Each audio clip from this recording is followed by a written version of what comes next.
ਅਗਲੀ ਜਿਹੜੀ ਹਰਜੋਤ ਸਿੰਘ ਜੀ ਖਬਰ ਉਸ ਉੱਤੇ ਨਜ਼ਰ ਮਾਰਦੇ ਜਾਈਏ। ਇਸ ਟਾਈਮ ਰਿਪੋਰਟ ਆ ਰਹੀ ਹੈ ਜਸਟਿਸ ਡਿਪਾਰਟਮੈਂਟ ਦੇ ਦੁਆਰਾ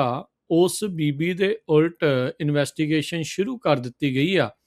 ਜਿਸ ਨੇ ਟਰੰਪ ਹੁਣਾਂ ਦੇ ਉਲਟ ਸੈਕਸ਼ੂਅਲ ਅਬਿਊਜ਼ ਤੇ ਡੈਫੇਮੇਸ਼ਨ ਦਾ ਕੇਸ ਜਿੱਤਿਆ ਸੀ। ਜੀਨ ਕੈਰੋਲ ਦੇ ਉਲਟ ਇਸ ਟਾਈਮ ਜਿੰਨੇ ਵੀ ਕ੍ਰਿਟਿਕ ਆ ਉਹ ਇਹ ਕਹਿ ਰਹੇ ਆ ਵੀ ਇਸੇ ਕਰਕੇ ਜਿਹੜੀ ਸੈਕਸ਼ੂਅਲ ਅਬਿਊਜ਼ ਦੀਆਂ ਵਿਕਟਮ ਆ ਉਹ ਮੂਹਰੇ ਨਹੀਂ ਆਉਂਦੇ ਤੇ ਟਰੰਪ ਹੁਣੀ ਆਪਣਾ ਜਿਹੜਾ ਡਿਪਾਰਟਮੈਂਟ ਆਫ ਜਸਟਿਸ ਆ ਉਹ ਉਹਨਾਂ ਦੇ ਖਿਲਾਫ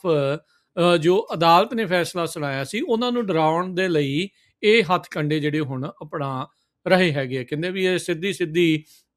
ਇੱਕ ਹਿਸਾਬ ਦੇ ਨਾਲ ਜੀਨ ਕੈਰਲ ਦੇ ਉਲਟ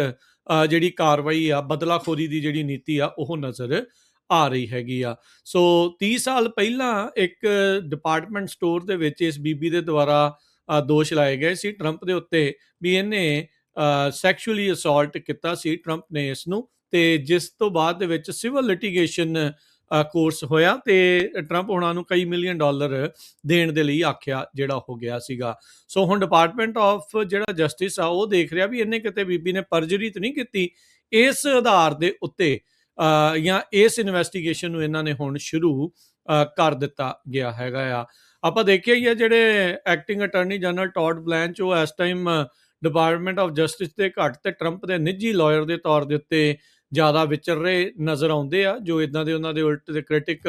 ਬੋਲਦੇ ਆ ਤੇ ਉਹਨਾਂ ਦੇ ਦੁਆਰਾ ਜਿਹੜਾ ਹੁਣ ਇਸ ਇਨਵੈਸਟੀਗੇਸ਼ਨ ਨੂੰ ਅੱਗੇ ਲਿਆਂਦਾ ਜਾਊਗਾ। ਆਲਰੇਡੀ ਜਿਹੜੀਆਂ ਕਈ ਇੰਡਾਈਟਮੈਂਟਸ ਸਾਬਕਾ ਜਿੱਦਾਂ FBI ਡਾਇਰੈਕਟਰ ਦੇ ਉਲਟ ਨਿਊਯਾਰਕ ਦੀ ਜਿਹੜੀ ਅਟਾਰਨੀ ਜਨਰਲ ਰਹੀ ਆ ਉਹਨਾਂ ਦੇ ਉਲਟ ਲਿਆਂਦੀਆਂ ਸੀ ਜਿਨ੍ਹਾਂ ਨੂੰ ਅਦਾਲਤਾਂ ਨੇ ਬਾਹਰ ਸਿੱਟ ਦਿੱਤਾ ਸੀ। ਉਹਨਾਂ ਦੇ ਉਲਟ ਦੁਬਾਰਾ ਨਵੀਆਂ ਇੰਡਾਈਟਮੈਂਟ ਤੇ ਨਵੇਂ ਚਾਰਜਿਸ ਲਿਆਉਣ ਦੀ ਜਿਹੜੀ ਕੋਸ਼ਿਸ਼ ਆ ਉਹ ਟਰੰਪ ਦਾ ਜਿਹੜਾ ਡਿਪਾਰਟਮੈਂਟ ਆਫ ਜਸਟਿਸ ਆ ਉਹ ਇਸ ਟਾਈਮ ਕਰ ਰਿਹਾ ਹੈਗਾ ਆ। ਸੋ ਇੱਕ ਜਿਊਰੀ ਨੇ 2023 ਦੇ ਵਿੱਚ ਇਸ ਕੇਸ ਦੀਆਂ ਜਿਹੜੀਆਂ ਚੀਜ਼ਾਂ ਸੁਣੀਆਂ ਸੀਗੀਆਂ, ਸਾਰੇ ਫੈਕਟਸ ਸੁਣਨ ਤੋਂ ਬਾਅਦ ਦੇ ਵਿੱਚ ਟਰੰਪ ਹੁਣਾਂ ਨੂੰ ਸੈਕਸ਼ੂਅਲ ਅਬਿਊਜ਼ ਦੇ ਲਈ ਲਾਇਬਲ